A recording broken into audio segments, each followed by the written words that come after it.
હે ગાઈસ, જય Shri Krishna. Welcome back to my new blog.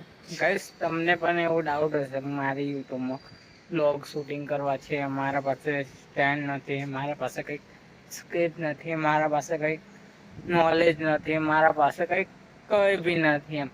તો તમને એવું લાગતું હશે કે અંદરથી મારે બ્લોગ શૂટિંગ કરવા છે. તો તમારે બ્લોગ શૂટિંગ કરવા હોય તો તમારે ટેલેન્ટની જરૂર, તમે સ્કીપ તો જરૂર છે. સ્કીપ તમારે ભણાઈ રાખવાની. આજે શું વિડીયો બનાવો છે એ કાલથી વિચારી રાખવાનું. કાલે શું વિડીયો બનાવો છે એ અત્યારથી વિચારી રાખવાનું. એમ તમારે વિચારીને સ્કીપ બનાવી દેવાની. અને તે જે તમે બોલો છો એમાં અટકાવવાનું નહીં બિલકુલ. એમ તમે જે બ્લોગ બનાવો છો, જે કન્ટેન્ટ છે તમારો, એમાં પૂરો ફોકસ આપવાનો છે. જે તમે વિડીયો શૂટ કરો છો એમાં પૂરું જે સ્ટ્રીક હોય એ તમારે બધાને સમજાવી પડો. બ્લોગ છે તો મેં અહીંયા ગયો હતો, અહીંયા ગયો હતો, વગેરે વગેરે. તમે કોઈ બી બ્લોગ શૂટિંગ કરો છો ગાઈસ, ચાલી જાય છે, નોર્મલી છે. જો તમે સેટિંગ વિશે વિડીયો બનાવો છો તો એ પણ તમારે ચાલી જશે.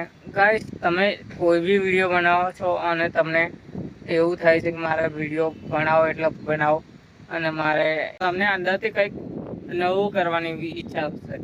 કા મારું થંબનેલ હાર નથી તો તમે એને ચેન્જ કરવાનું કંઈક નવું વિચારશો. એટલે ગાઈસ, તમે જે યુટ્યુબમાં વિડીયો બનાવો છે એ ચાલુ જ રાખવાનું. તમને જે અંદરથી એવું થાય છે કે મને યુટ્યુબ છોડી દેવું છે તો ગાઈસ, યુટ્યુબ છોડો નહીં.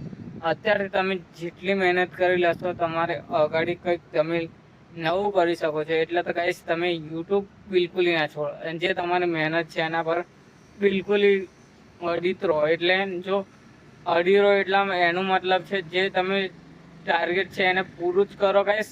જે તમારું સપનું છે એને પૂરું કરવાની પૂરી મહેનત કરો ગાઈસ. તમને એવું ડાઉટ હશે કે મારે યુટ્યુબર બનવું છે, તો ગાઈસ યુટ્યુબર બનવા માટે તમારે મહેનત બહુ કરવી પડે ગાઈસ. એટલે લગાતાર વિડીયો અપલોડ કરવા પડે ગાઈસ.